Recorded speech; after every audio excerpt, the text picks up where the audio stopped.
नमस्ते। थर्ड आई में आपका स्वागत है। जनरली तो आज मैं स्टैटिस्टिक्स नंबर की बात करता हूँ, लेकिन एक ऐसा विषय आ गया जो मुझे लगा कि उस पर बात करना ज़्यादा ज़रूरी है। एक पुरानी कहावत है, डूबते को तिनके का सहारा। लेकिन जो भारत में इस समय भाजपा सरकार ने जिस तरह की अव्यवस्था और जिस तरह से सारे इंस्टीट्यूशंस को, जिसको कहते हैं ना, पंगु बना के रख दिया है, उसमें एक जो हमारा संविधान का जो सबसे मजबूत अंग मैं उसको मानता हूँ, विधायिका भी उतना ही है लेकिन कार्यपालिका है, लेकिन इन सबके ऊपर नज़र रखने के लिए जो संविधान ने कोर्ट को काम दे रखा है, सुप्रीम कोर्ट को, उसमें इस समय चीफ जस्टिस के पद पे एक ऐसा व्यक्ति बैठा है जिससे बहुत उम्मीद है। समय कम है उसके पास, 6 महीना है, 23 नवंबर तक कार्यकाल है, और ऐसे में वो कितनी चीज़ों को दुरुस्त कर पाएंगे, कितना क्या कर पाएंगे, उस पर एक नज़र डालते हैं। लेकिन उससे पहले जस्टिस गवई ने कल ईडी द्वारा पीएमएलए कानून के तहत वो कार्रवाई करती है के अंतर्गत तमिलनाडु में टेस्मैक, तमिलनाडु में जो उनकी संस्था है जिसका नाम है तमिलनाडु स्टेट मार्केटिंग कॉरपोरेशन, उस पर जो जांच चल रही थी उस पर रोक लगा दी। ईडी की जांच चल रही है, उसका नहीं, आप इस पर जांच नहीं कर सकते हैं। अब ये समझ लेते हैं केस क्या है। केस ये है कि तमिलनाडु राज्य का जो लिकर बेचने का, शराब बेचने का जो व्यापार है, वो ये टेस्मैक करती है। ये केस 2008 का है। ईडी के अनुसार इसमें कुछ 1000 करोड़ की कुछ वो हुआ है, अनियमित, मतलब पीएमएलए केस बन रहा है, ऐसी 1000 करोड़ का मामला है।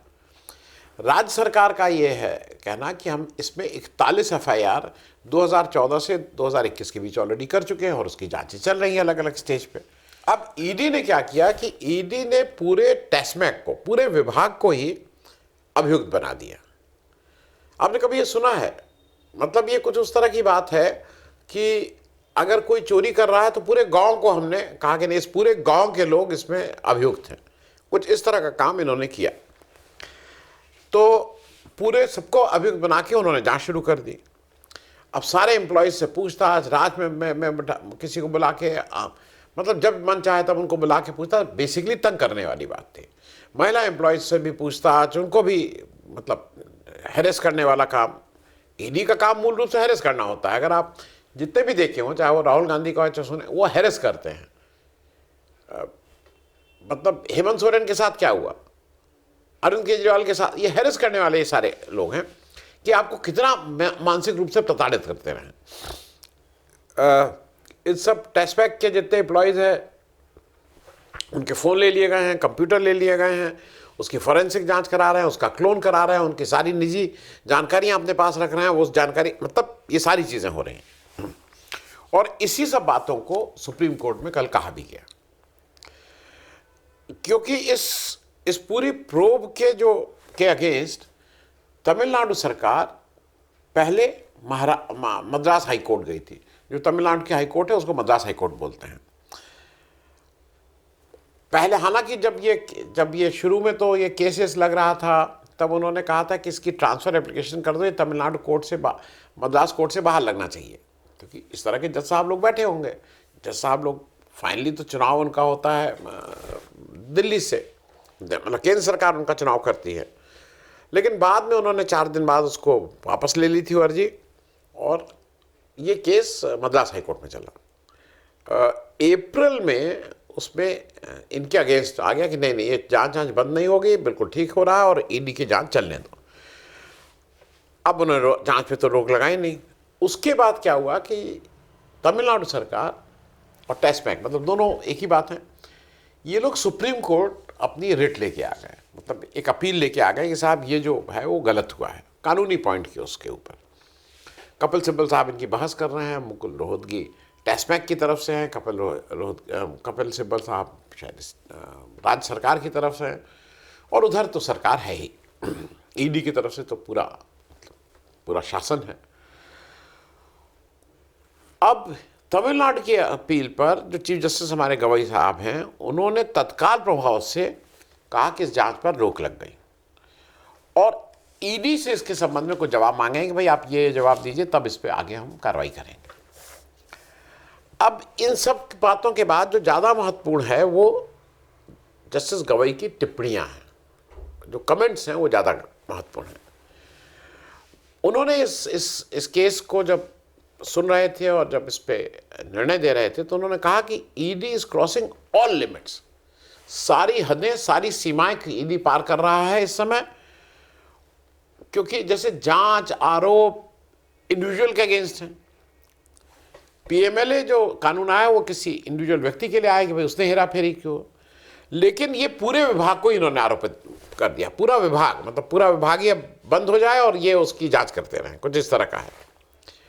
जस्टिस गवई ने आगे कहा कि ये जो ईडी का एक्ट है वो असंवैधानिक है, क्योंकि चीजें बिल्कुल साफ हैं। Law and order state subject है।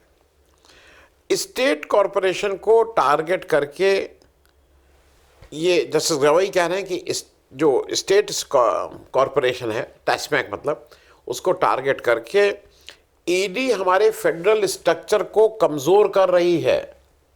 साफ साफ अक्यूज किया है कि ईडी इस देश के जो फेडरल स्ट्रक्चर हमारा है उसको कमजोर कर रही है। बड़ी बात है।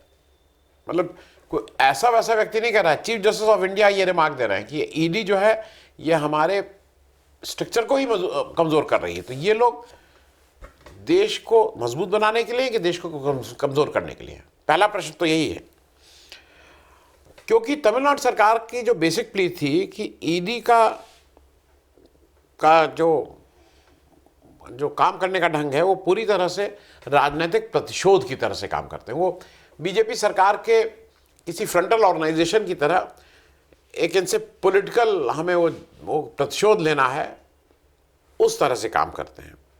और तमिलनाडु सरकार ने कहा था कि जो जितना ईडी कर रही है गैर कानूनी है और गैर संवैधानिक है।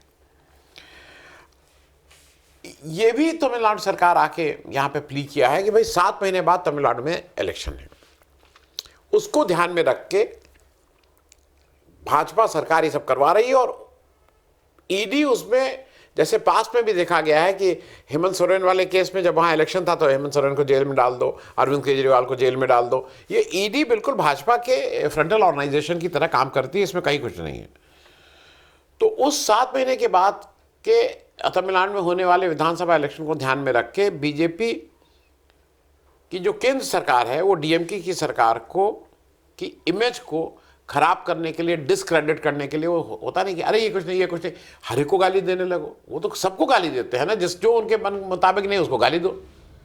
विक्रम मिश्री कुछ आए तो उन्हीं को गाली दो, उनकी लड़की को गाली दो, कर्नल सोफिया को गाली दो। और ये इनके मंत्री, विधायक, उप मुख्यमंत्री, ये सब लोग करते हैं। ये कोई नहीं है कि ऐसे ही है, नहीं नहीं, सब लोग करते हैं। इनको बाकायदा बताया जाता है कि कैसे कैसे आप गाली दीजिए। झूठ बोलिए। अर्नब गोस्वामी झूठ बोलते हैं, फिर जब झूठ पकड़ा जाता है तो माफी खुद नहीं मानते, माफी कहते हैं कि नहीं, उस जो वीडियो एडिटर था उसकी वजह से हुआ। वीडियो एडिटर तुम्हारा आर भारत चला रहा, रिपब्लिक भारत चला रहा है, किसको बेवकूफ बना रहे हो? और हमारे आशुतोष जी का तो कहना यह है कि ये लोग, अब इनको किसी भी तरह से पत्रकारों की श्रेणी या मीडिया की श्रेणी में रखना ही गलती है। तो डीएमके सरकार का यह कहना है कि उनकी छवि को खराब करने की नीयत से काम किया जा रहा है। अब जरा जिस बात को मैं कह रहा था कि डूबते को तिनके का सहारा, लेकिन ये तिनका नहीं है, ये बड़ा तरा है, एक बड़ा मजबूत संविधान का खंभा है। और इस समय वो ऐसा लगता है कि वो एक मजबूत सरपरस्त उसको मिल गया है। जस्टिस गवई का 6 महीने का कार्यकाल है। उनकी कुछ बातें मुझे ऐसी लग रही हैं कि देखिए, 2-3 चीज़ों को हाईलाइट करते हैं। पहला, सारी विपरीत परिस्थितियां हैं। Everything is, the institutions are against you, the entire system is against you, लेकिन ऐसे में भी वो अपने को असर्ट कर रहे हैं, ऐसे में भी वो बोल रहे हैं, ऐसे में भी वो कह रहे हैं चंद्रचूड़ साहब मैं नहीं हूं, जो उस तरह का उन्होंने, तो ही इज एब्सोल्युटली क्लियर। तो इतनी विपरीत परिस्थितियों में एक स्टैंड लेना बहुत आसान चीज़ नहीं होती है। दूसरा जो मुझे लगता है जो उनकी सबसे बड़ी स्ट्रेंथ है कि वो उस वंचित वर्ग का दर्द समझते हैं, और आज से नहीं समझते हैं। वो एक पॉलिटिकल परिवार से आ रहे हैं, उनके पिता ने मतलब एमपी तो रहे ही हैं, लेकिन साथ में उन्होंने दीक्षा भूमि, जो नागपुर में डॉक्टर अम्बेडकर का स्थल है, जहाँ पे मतलब वो किसी भी भारत के किसी भी वंचित वर्ग के लिए, मैंने पहले भी कहा है, वो धर्म स्थान से कम नहीं है, मंदिर से कम नहीं है, मंदिर चर्च मस्जिद जो भी बोल लीजिए उससे कम नहीं है वो उनके। तो वो उस ट्रेनिंग से आ रहे हैं, तो उस वंचित वर्ग के दर्द को वो पहचानते हैं और बहुत ही लिमिटेड टाइम उनके पास है ये भी जानते हैं, और उस लिमिटेड टाइम में कैसे भारत के आम आदमी, भारत के जो जो पीड़ित, जो वंचित जनता है, उसके लिए क्या करना है, उसके लिए वो बेचैन दिखते हैं। एक काम और वो अच्छा कर रहे हैं, वो आगे के लिए स्टैंडर्ड भी सेट करते जा रहे हैं दो तरह से। एक तो अपने आचरण से, अपनी भाषा से, और तीसरा अपने कोर्ट के निर्णयों से भी। आचरण से कैसे? जब वो ये कह रहे हैं कि पोस्ट रिटायरमेंट मैं कोई पद नहीं लूंगा, तो वो बिल्कुल ये साफ, और मैं भी नहीं लूंगा और जस्टिस ओक भी नहीं लेंगे, तो इस सबको मैसेजिंग है कि जो जुडिशरी में बैठे हुए लोग पोस्ट रिटायरमेंट के चक्कर में बिल्कुल कॉम्प्रोमाइज़ करने लगते हैं, और बात में उनके मतलब कुछ मिल जाएगा इलेक्शन के बाद, इसलिए वो बिल्कुल उनके निर्णय में कहीं ना कहीं संदेह होने लगता है, उसको उन्होंने साफ किया है। और ये दूसरे के ऊपर भी एक तरह से स्टैंडर्ड सेट कर रहे हैं। देखिए, एक दो चीज़ें समझना होगा। जस्टिस गवई ये बात समझते हैं, और जस्टिस गवई उसको मेरे हिसाब से बिल्कुल ठीक से कंडक्ट कर रहे हैं उस बात को। सुप्रीम कोर्ट कोई डिस्ट्रिक्ट कोर्ट नहीं है, कोई हाई कोर्ट नहीं है।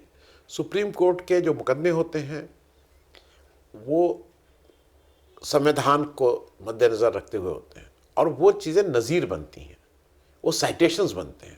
उनका एक भी निर्णय होगा ना, वो अगले आने वाले 10, 20, 50, 100 साल तक साइट किया जाएगा। ये बात जस्टिस गवई समझते हैं। अगर उन्होंने ईडी का इस तरह की ये बात कही है कि फेडरल, तो वो एक नज़ीर हो जाएगा। तो मुझे ऐसा लगता है कि सुप्रीम कोर्ट का काम बेल देना और स्टे देना नहीं है। सुप्रीम कोर्ट का काम संविधान सम्मत, देश में सारे लोग काम कर रहे हैं, सारी जो कार्यपालिका, विधायिका और बाकी लोग भी हैं, सब लोग संविधान के अंतर्गत ठीक से कर रहे हैं, ये उसका काम है। तो शायद मुझे ऐसा लगता है कि जस्टिस गवई का 6 महीने का कार्यकाल, लेकिन अगर वो अच्छे निर्णय देते हैं, अच्छे ऑर्डर्स देंगे, तो वो नज़ीर बन के याद ज़रूर किए जाएंगे। क्योंकि आज चंद्रचूड़ किस लिए याद किए जाते हैं? वो बताते हैं उनको डिवाइन इंटरवेंशन हुआ था, उनको ईश्वरी कुछ हुआ था, तो इसलिए उन्होंने इस तरह का किया। वो भजन गाने लगे थे मोदी जी के साथ, इसलिए वो गणेश पूजा के समय। इधर क्या है कि बीजेपी और आरएसएस सारे हथकंडे अपना रही है, उनको डिमीन करने के लिए, उनको हतोत्साहित करने के लिए। उनको उसका एक वानगी आपने मुंबई में देखी थी, मतलब चीफ जस्टिस ऑफ इंडिया जा रहा है, उसके लिए जो फॉर्मल प्रोटोकॉल है वो नहीं फॉलो किया था, याद है ना? मैं उस पर बार बार इसलिए नहीं कह रहा हूँ, लेकिन याद हरदम रखना पड़ेगा। बीजेपी कोई हथकंडा नहीं छोड़ रही है उनको हतोत्साहित करने का। मतलब मैं अभी भी यह है कि पोस्ट रिटायरमेंट वाली बात कह के उन्होंने सबको के सामने एक मापदंड रख दिया है, अपने और अपने फेलो जजेस के सामने, कि आपकी विश्वसनीयता और आपकी निष्पक्षता में ये जो पोस्ट रिटायरमेंट आप ले लेते हैं, तो हर एक संदेह के घेरे में आ जाता है। तो इसलिए अगर आप पोस्ट रिटायरमेंट कह के नहीं ले रहे हैं, तो लोगों को आपके अच्छे और बुरे सारे निर्णयों में ज़्यादा विश्वास होगा। तो हम सिर्फ इतना ही कि जस्टिस गवई एक बड़ी आशा के रूप में है। देखें 6 महीने में वो कितना कुछ ठीक से ज़्यादा कितना कुछ खराब होने से बचा लेते हैं। थैंक यू सो मच, धन्यवाद।